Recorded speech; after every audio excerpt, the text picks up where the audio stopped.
Welcome, here is a rundown of war in Ukraine. Sweden to supply armored vehicles and artillery. Stockholm has said it intends to supply Ukraine with armored vehicles and anti-tank weapons.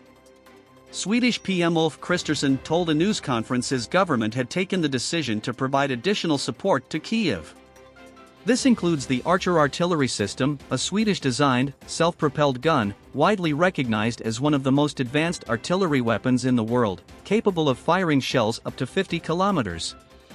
This all fits into a wider debate we've been focusing heavily on this morning about sending tanks to Ukraine, something we know the UK is looking at.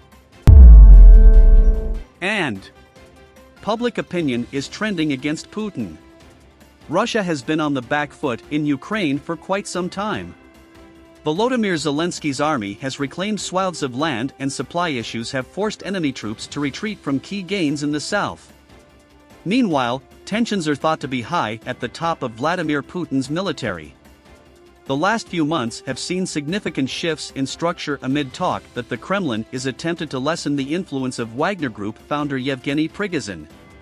One area where things might appear to be going better is with Russia's economy, with reports in recent days that it likely shrank just 2.5% last year, less than expected. But Vladimir Milov, vice president for international advocacy at the Free Russia Foundation and former deputy minister of energy in Russia, has used an essay in Foreign Affairs to suggest the West might be falling for propaganda. Instead, the author suggests that Mr. Putin has invested significant resources in a disinformation campaign aimed at misleading Western policymakers about the real effects of sanctions. So rather than be a waste of time, Mr. Milov said, these measures are hobbling the Russian economy. It is in this context that he asks Western policymakers to be patient. Why? Because sanctions, and their impact, might just be the thing that tips Russians over the edge.